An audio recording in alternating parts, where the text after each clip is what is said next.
j'ai une question. Est-ce que c'est possible de mettre en place des journées où on peut s'arrêter avec nos gars et puis on se frappe pour que chacun puisse connaître la force de frappe de l'autre? Parce que j'ai l'impression que ces individus-là ont oublié que de base, nous, on est des filles. On se battait avec les garçons quand on était à l'école primaire. Même au lycée, même au collège, on se battait avec les garçons. Et on les frappait même. C'est parce qu'aujourd'hui, il y a un peu de love. Quand il te voit mon cœur faire boubou, boubou, qu'est-ce que ça veut dire qu'il ne peut pas te frapper en fait? Je pense que de temps en temps, il faut qu'on mette des journées off où on s'arrête avec nos gars, on se frappe. Comme ça, après ça, chacun connaît sa place dans le couple. Parce qu'il y a trop de laisser aller. Il y a trop de laisser aller. Moi, il te parle parce que toi, tu es énervé, tu appelles ton agent, tu me raccroches au nez. Mettez les journées off. On va se frapper. S'il vous plaît, j'en ai besoin.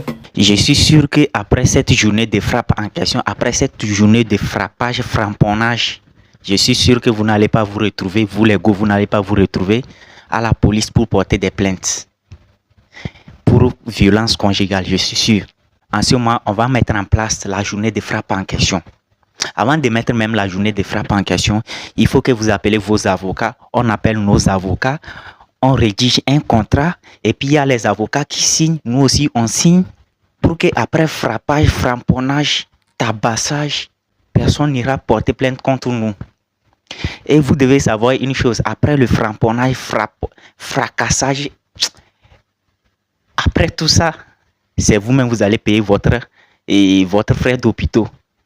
Il faut que vous ayez ça en tête. En ce moment, on va mettre en place, c'est-à-dire la journée de frappe en question, on va mettre en place ça. Vous voulez savoir de façon dont votre gars est puissant, quoi. Ok. Cherchez vos avocats, on cherche nos avocats. Et puis, on met en place la journée de frappe en question. Chacun amène ses témoins. De toutes les façons, les avocats en question sont déjà des témoins. On signe, nos avocats signent. Et puis, on se frappe. Après tout ça, la personne qui est blessée dans cette histoire, la personne même pas payer ses frais d'hôpital. C'est de ça qu'il s'agit. Il n'y a pas pitié de temps. Personne ne va pleurer que non, on m'a fait si. Personne n'ira porter plainte pour violence conjugale. Hein? Vous voulez savoir notre niveau de frappe? Non.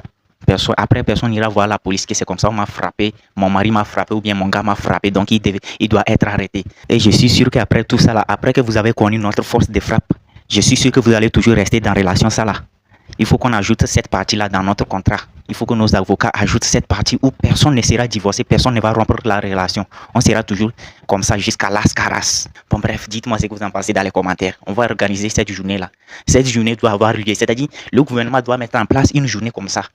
Une journée de frappe entre garçons et filles, entre hommes et mari, c'est-à-dire entre femmes et son mari. En ce moment, chacun saura la force de l'autre. Bon bref.